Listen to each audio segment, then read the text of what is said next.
Okay, magandang araw mga kamukil. No? So, nandito tayo sa ating project na kung saan nandito tayo sa Iligan City mga kamukil. Ayan. May nagmi-message sa akin sa YouTube. Ba't wala na daw akong upload sa FB page? No? So, yung FB page ko kasi mga kamukil, inasikaso ko pa ng maayos to. Nahack kasi ito mga kamukil. At nag-email na sa akin si Mita, no? So subukan kong mag-upload mamaya mga kamukil itong video na to para may update tayo kung pwede na ba tayong mag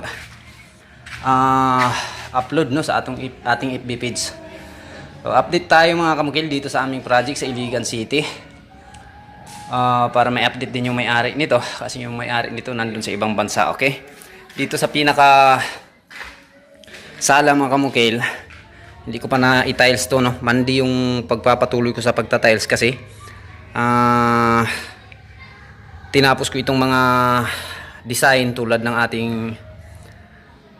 bar counter, tapos itong TV console, no? Pinurma ko siya, at least wala na siyang welding works. Ngayon, ang pag-uumpisa ko sa pagta-tiles mga kamukil dito sa kwarto na to. Yan. Ito, tapos na siya. Itong kwarto na to. Tapos yung ating pag-i-skim coat mga kamukil, ayan, ito na yung huling kwartong baba natin sa pag-i-skim coat. Bukas matatapos na to. So itong pag-i-skim coat natin, laging alalahanin mga kamukil, kailangan may curing tayo nito, no? May curing tayo dito. Isa sa reason na tinigilan ko muna yung pagta-tiles, gusto ko mga kamukil mahabol yung pagpapalitada sa labas. Ang pagpapalitada mga kamukil, dalawang span na lang matatapos na sa pagpapalitada itong bahay na to. So hinabol ko siya, naglipat ako sa pagpapalitada mga kamukil sa labas para yung curing ng ating pagpapalitada is medyo matagal-tagal pa. Kasi kung hindi ako lilipat mga kamukil, yung iba kong kasama kasi dito umuwi, no? Yung iba nagkasakit. So bali dalawa na lang yung mason, pero di bali isa na lang yung pinakamason ko, pero di bali lahat naman ng trabaho construction alam naman natin, no? So inalalayan ko muna siya.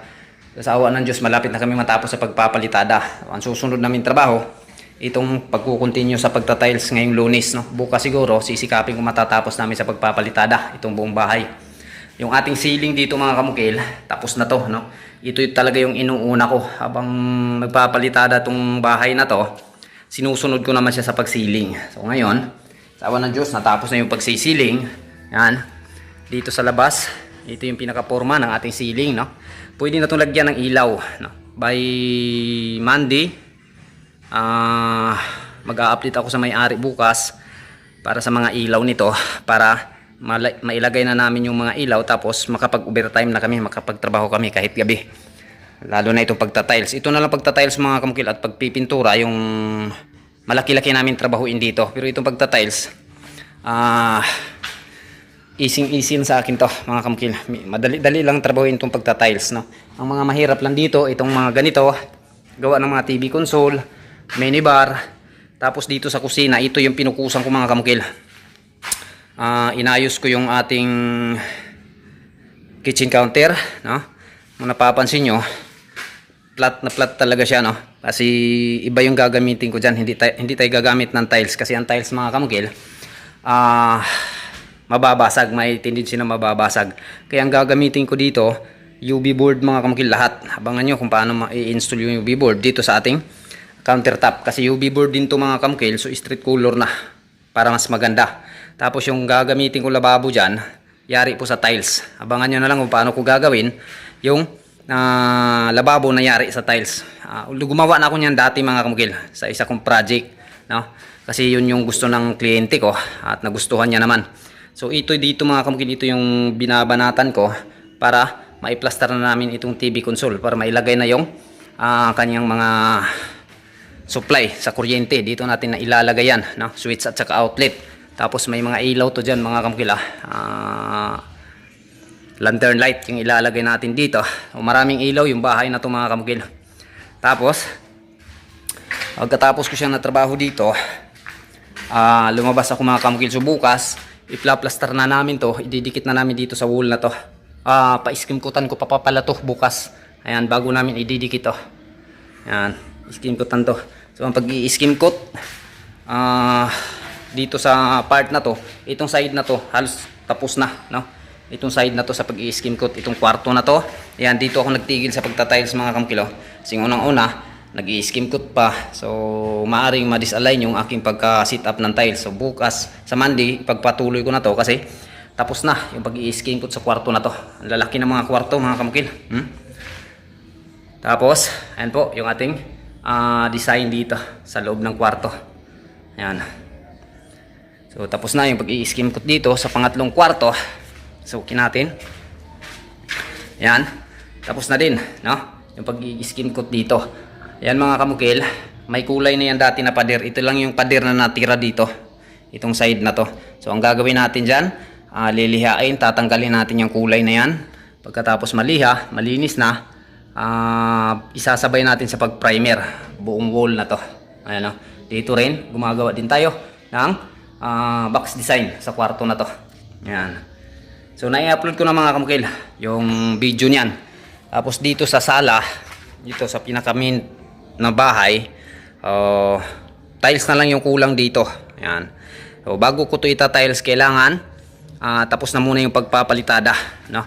Para yung habol ko kasi mga kamukil sa linggo may pupunta dito na magsusukat ng salamin, no? Galing Davao. Yun yung taga salamin ko talaga at makakatipid tayo dyan kahit papano. Dito kasi ang taas ng singilan. Inuuna ko muna yung pagpapalitada ng mga bintana. Ito bukas mga kamukil, ito na naman yung trabahuin ko, itong dalawang bintana na to, para pagdating sa magsusukat ng salamin,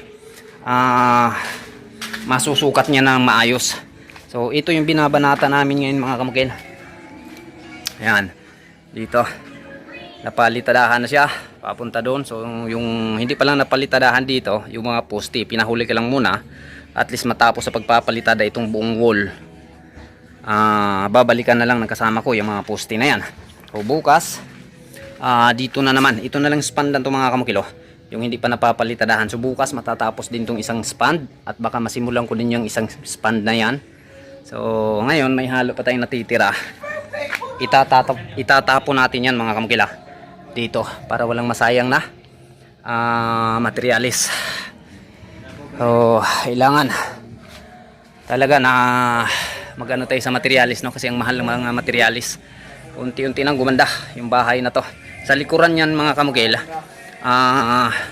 tapos na rin sa pagpapalitada, no? And then yung ating sanitary kanina din pinatrabaho ko na din to, pinahukay ko na to dito. Yan, dito dadaan yung ating sanitaryo. Kung napapansin nyo mga kamukil, napakababaw pa ng nahukay, oh. Pero yung tubig nandyan na. Nung naghukay kami sa pundasyon dito mga kamukil, grabe, pahirapan talaga. Malakas yung tubig dito. So dito sa likuran na to, tapos na lahat sa pagpapalitada yung wall. Ayan, oh. Kung napapansin nyo. Yan. So pwede na tong kisamihan, no? Ng spandrel. Yung gamit natin dito na kulay white, no? Kasi napalitadahan na siya. So isa sa habol ko mga kamukil na mapalitadahan ka agad matapos siya dito, para medyo makuha ko pa yung curing na 14 days o 21 days yung curing nitong ating pagpapalitada. Kasi kung titirahin ka agad natin to ng skim coat, useless lang, no? Magka-crack siya mga kamukil. So tulad dito sa loob, madilim na. Tulad dito sa loob mga kamukil, ayan, napapansin nyo, lumalabas na yung mga cracking nya, no? May concrete reaction talaga yung mga palitada natin. Kaya kung ito hindi natin ina-apply sa ating trabaho, lalo na pag mga pakyawan, at walang pakialam yung nagpapakyaw, basta matapos lang yung kanyang kontrata, so kawawa yung kliyente natin. Kasi pag naka-skim coat na to, nakakulay na, talagang biyak na, ano? Makikita natin to sa ating wall na nakapintura na. So dapat bago mag-apply ng skim coat, yan, tulad ng ganyan mga kamukil, palalabasin muna natin yung concrete reaction nya, no? Kailangan natin yung curing. Ito mga kamukil, nasa 18 days namin tong pinapalitadahan, o no, nasa 21 days na to mahigit mga kamukil, itong wall na to bago ko ina-applyan ng skim coat. At least lumalabas na siya. Ayan, no? So binabantayan ko rin ang paglabas niya mga kamukil. Normal lang talaga ito sa mga pagpapalitada na may mga hairline cracking talaga. Binabantayan ko din siya kung simula siyang nagbitak, At hanggang ilang araw yung maidadagdag sa pagbibitak niya. So nasa 7 days na din, wala nang naidagdag sa mga bitak na lumalabas, kaya nagpa-skim coat na ako. Okay, so isang linggo pa mga kamukila. Sa susunod na linggo, maganda na to, itong project na to, no? Makaka-tiles na tayo, tapos umpisa na yung ating pa-primer, no? Kasi maganda na mag-primer kasi naka-tiles na. So by Monday, dito na, no? Bukas maumpisahan to mga kamukil, itong wool na to sa pag-i-skim coat. Malakas yung ating batakero eh. Ayan, mauumpisahan na to. So maganda ng tingnan to pag na full white na. Ayan na. Tapos yung matiles to sa susunod na linggo. So yan lang yung ating update mga kamukil. Maraming salamat.